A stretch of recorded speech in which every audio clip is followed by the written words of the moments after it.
borders of Holland and the threshold of Germany, this was our little town of Arnhem, on which the thunderbolt of war was destined to fall.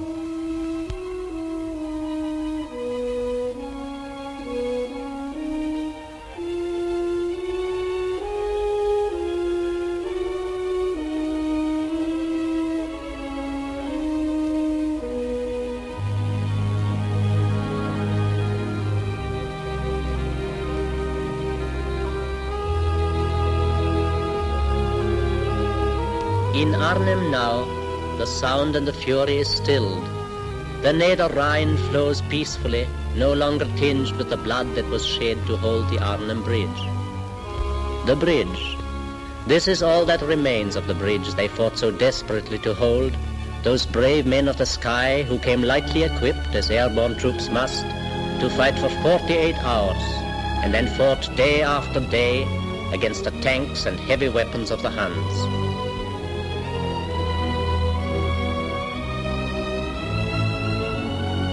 To us Dutch patriots, the St. Elizabeth's Hospital became a monument to the devotion of our doctors and nurses who fought a different battle, a battle for human lives. The village church at Oosterbeek, where once our families spent peaceful Sunday mornings. Here the British boys fought a hand-to-hand battle over the litter of hymn books and debris. Every little street had a part in that gallant bid for freedom. The gay Tafelberg Hotel. It changed its role and became the chief dressing station. The Hartestein Hotel, here was divisional headquarters. Here the last stands were made. And now, as time does its best to cover the scars of war, the people of the soil make ready for a new harvest, and the sons of British homes lie at rest that a free world may live.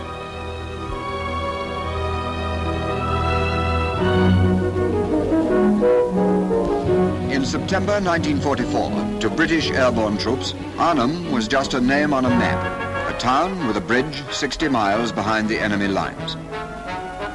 On airfields in Britain, men were being briefed for their part in the greatest airborne operation in history. The Allied Airborne Army of 2 American and 1 British airborne division, under command of Lieutenant General Boy Browning, was to make a surprise landing behind the enemy lines, capture the bridges over the Maas, the Waal and the Lower Rhine, and hold open the gateway to the plains of northern Germany. The 1st British Airborne Division would land north of the Lower Rhine to seize the bridge at Arnhem, the northernmost key point of Field Marshal Montgomery's daring plan. To the south, American airborne troops would seize the bridges over the Waal at Nijmegen and the Maas at Grave.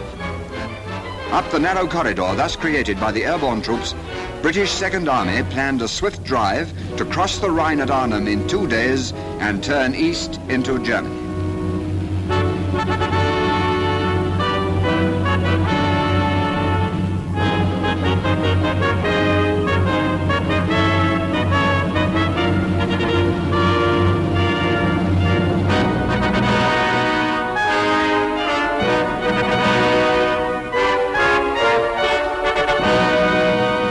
Take a good look, pay attention, and try and keep awake. Now, this is our dropping zone for tomorrow. It's 6 miles out of the town, so we'll have to go as fast as we can for the bridge. There's a railway bridge here, a pontoon bridge here, and this is the big one here. That's our objective. 2nd Battalion take that. While the 1st Battalion come in from the north, down this main road, and join up with us here. And the 3rd Battalion fill in here on the west side. Like that, we form a ring around the bridge. So you get the idea. Our brigade forms a bridgehead for the river day and night. The next day, the 2nd Lift gets in and makes the bridgehead bigger so the 2nd Army tanks can get a clean run through when they arrive. When do you think that will be, sir? Tuesday, the 2nd day after we dropped. Well, we've gone over the plan often enough now, and if you don't know it now, you never will. Any questions? No. Nephew and son daily? Just about now, sir. Well, you all know enough about not talking too much.